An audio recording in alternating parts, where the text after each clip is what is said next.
Hello, in this video we're going to be talking about homeostasis. So let's not waste any of your time. Let's get right to it.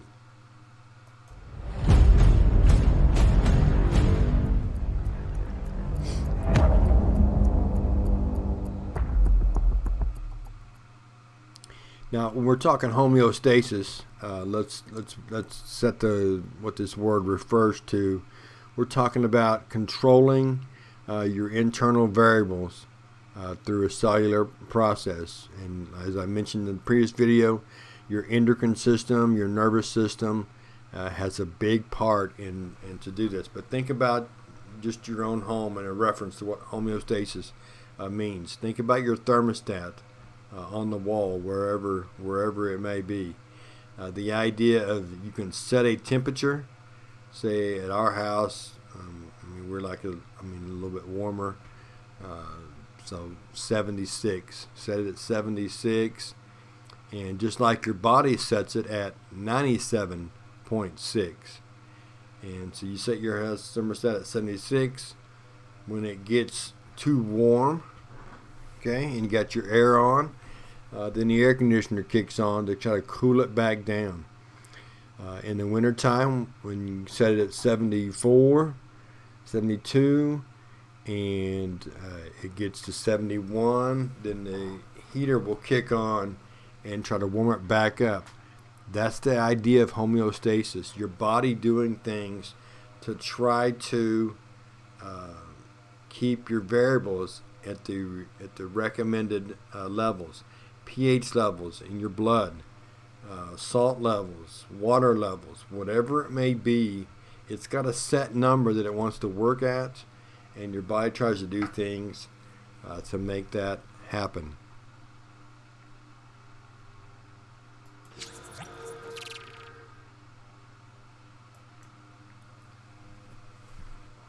Now, one of the ways that your body does, or a process, the way to describe it or think about it, is a negative feedback loop. And this is the idea of if you need something, then your body does something to make it happen. So we go back in time to when we talk about enzymes. Enzymes work great when the substrate is there, but when it's not, they don't work. They just don't make for the sake of making. They make out of need, and that's a negative feedback loop. As you can see the situation there, you eat a meal, your blood sugars rise. That gets the process started of insulin, your body producing insulin, which breaks it down, which can lower your blood sugar. So you need more, so it's got to make more or eat more, whatever it may be. So that's the idea of negative feedback loop. So temperature, the same way. You get too warm, your body can do things to help cool that down. You get too cold, your body can do things to warm it up. And there is a positive feedback loop. A lot of positive feedback loop. One, it's only in a couple of situations, and most of those situations are involving the process of producing an offspring, whether it's developing inside of you and your body's got to do certain things, or during labor, especially when you feel a certain pain, so your body's going to release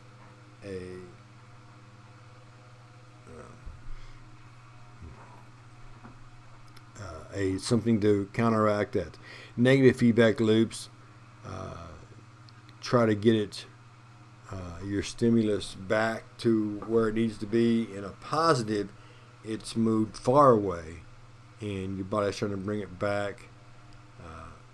Trying to just kind of hang on to that situation is over.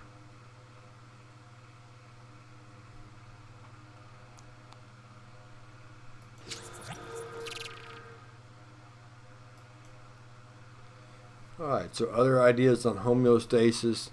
Now, we know that keeping our body at a certain temperature on the inside is a very challenging, costly process that we talked about. Your hypothalamus is a big part of all these processes, which I mentioned, because it's kind of the gateway to the endocrine system for the brain. The hypothalamus is kind of the boss. It talks to the hypothalamus, and then the hypothalamus goes from there.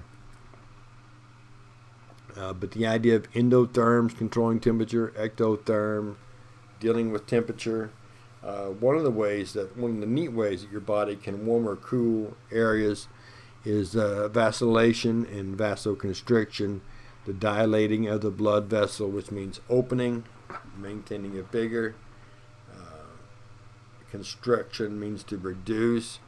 And so if a certain area of the skin needs to get warmer, we can send some more. We can open up the arteries or capillaries or veins, open them up more, and flush some warm blood into that area. Or if it's a need to kind of reduce heat loss, we can constrict and make that surface area inside smaller, which will lower the pressure, lower the amount of blood that flows to that area to try to maintain heat on the inside.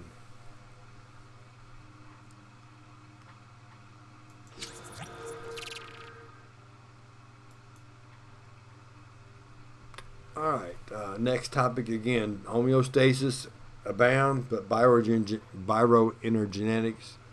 It's the idea of metabolism, basal metabolic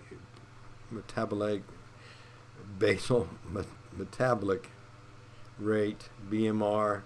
That's just the amount of energy your body uses in a non-active state. So it accepts heat as get on this energy, as it says, and it's just the idea. But it's your metabolism, your body. The amount of energy that it can uses to keep things the same.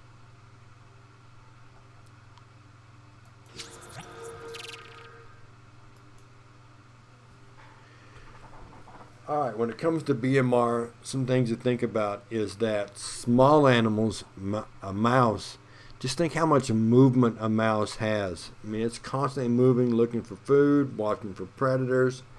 But then think about an elephant or me.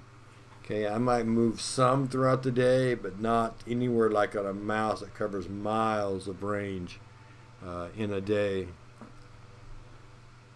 So the bigger you get, the lower your BMR is going to be, and the smaller you are, the higher. It's about the surface area. Okay, the surface area of a mouse compared to its inside is a much greater amount than the surface area of an elephant compared to its insides.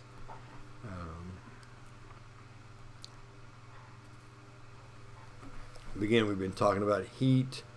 Some other strategies that animals use to kind of help with the heat process is the idea of hibernation, estivation. Hibernation, kind of a long-term dormancy. Animals that overwinter, maybe reptiles, snakes, whatever, they hibernate. Now, the common example is bears, and bears, it's not like a sleep hibernation. That's when they produce their cubs. So that's not a sleeping scenario. The other side of that is estivation, which is if an animal is still during the day when it's hot but comes out at night. We mentioned that earlier when we talked about reptiles. They do that. Obviously they hibernate in the winter. And they come out, but even if they come out and it's a hot day in August, they can go find a cave or somewhere to be and be pretty dormant throughout the day, and then when it's cooler, come back out. Well, that's our video over homeostasis, and that's also our final video for chapter 33. When we come back next time, we'll be looking at chapter 46, the ecosystems. We'll see you then.